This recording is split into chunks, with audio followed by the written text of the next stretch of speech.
Supported by the Ernest O. Ray Trust. My name is Sean Desiree. I identify as genderqueer. And so basically that means that I don't feel, I'm non-binary. I don't feel strongly connected to male or female. I don't feel like gender norms kind of like encompass who I am. And also I feel like in general it doesn't encompass who people are in general. Like we're all like from birth really kind of indoctrinated into either being a male and or female and what that means, what you're supposed to do, how you're supposed to perform, what you're supposed to wear. And locally I am very involved in activism. There are this organization called Holding Our Own, which is like a feminist organizing group, and also through the Black Lives Matter Upstate New York chapter. And so my place within my community and being queer is finding places that encompasses all of me. So like for Black Lives Matter, it's very much about uplifting Black and brown people and also putting queer and trans people at the forefront of that organizing. It was started by queer and trans people. Queer was definitely used as a derogatory term. And for some people, it still is derogatory. So it's very important to be sensitive to people's feelings in certain spaces. So like if I'm in a space where people don't feel comfortable using that word, I won't use it. But queer, for me, basically encompasses many things, and it could be different things for different people. For me, it is about someone who is going against gender norms within their gender and also going against the status quo within their sexuality. And so if you are, I feel like if you're two, if you're two straight people and a straight relationship, your relationship can also be queer if you're not conforming to heteronormativity and within your relationship. So basically queer is just going against what you've been taught to do like throughout your life and feeling you could step into who you are as a person. It also is, a lot of people use it as just a way to say, instead of LGBT, GNC, it's kind of like includes everyone in that term. I use the term they. I feel like it gives a word to what people have been experiencing all throughout history. And so it's a new word in order for people to be able to demonstrate in the world that they don't adhere to either I'm a male or female. And I am many things, or so like for me, I feel like I'm both or none of them at all. You know, it's sort of like I am who I am.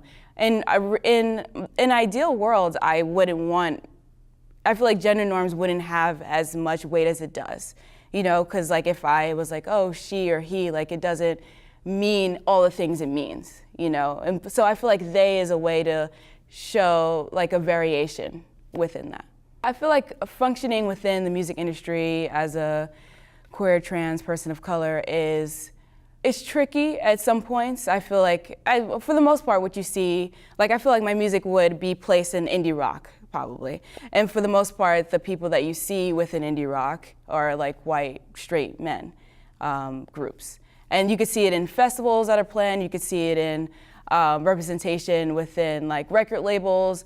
All that is a factor into how you feel like you're being represented or if people will be willing to take you in as an artist. I also find that I tend to gravitate toward queer festivals, and I find that to be a real amazing blessing to have that to be a part of. There's a community, you know, happening within music, within the queer and trans community. And for me, I do see that there's still a disparity, and as an artist, I want to make sure that I am contributing to that. And so for this next album that I'm putting out, I'm a part of a record label called Firebrand Records. It's a new record label. It's about a year old, and it's started by Tom Morello of Rage Against the Machine. And through that record label, I'm going to be doing a tour called Art Funds Art Tour that I came up with. And basically it's a 10-city tour. In each city, I'm going to be giving a grant to a different queer trans artist of color.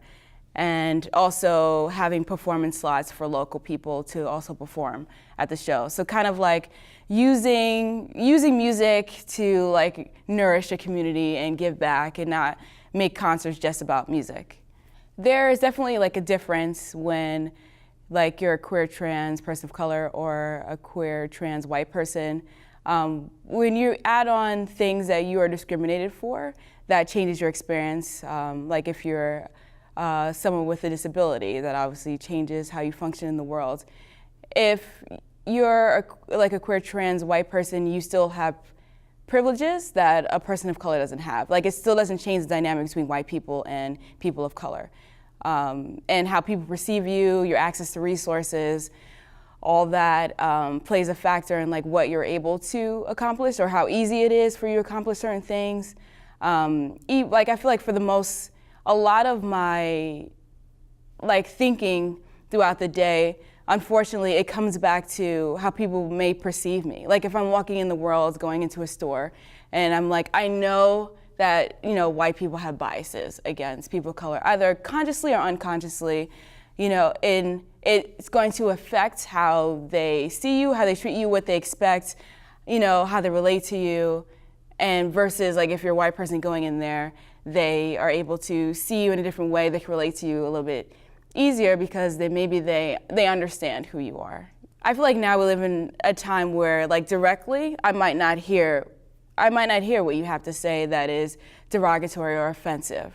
But I know it exists, and you can hear it through social media. People can easily attack people for that through like, if you think of like Leslie Jones, the actor, Leslie Jones, the actress, who's like being attacked so viciously for her race and being a woman in the entertainment industry, it's a clear indicator that those viewpoints are out there, and like obviously if someone is holding those opinions and they're like a boss somewhere and they're gonna hire someone, they're not gonna hire that person who they think all this stuff about, even if it's like deep within.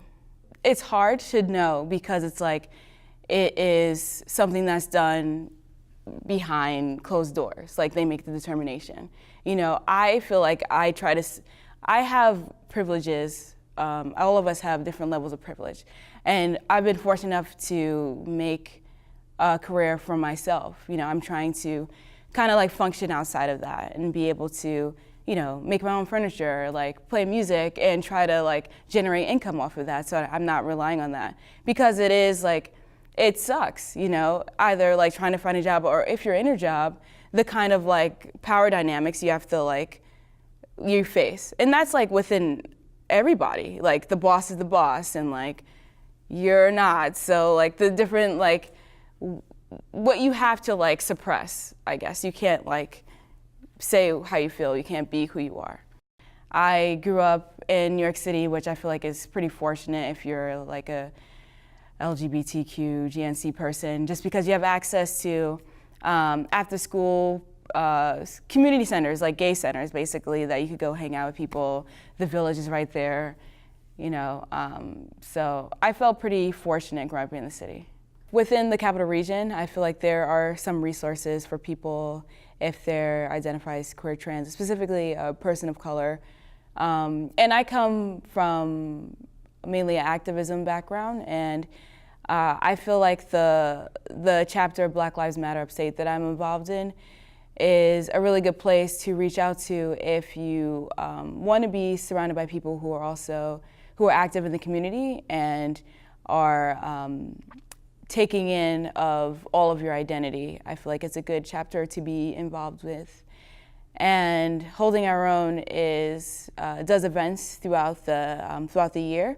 And with those events, most of our board is either like queer or, I consider myself a trans person. And so it is making sure like we do events operating in that lens.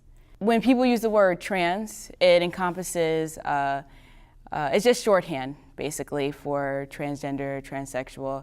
And within that, also encompasses genderqueer and gender nonconforming under the trans umbrella. When someone says they're trans, it doesn't mean that they have transitioned, like they had surgery. It just means that with who they feel within themselves is being expressed through their gender. It has nothing to do with your genitals. Some people decide to do that, some people don't. It doesn't change the experience, it doesn't change the validity of it. Supported by the Ernest O. Ray Trust.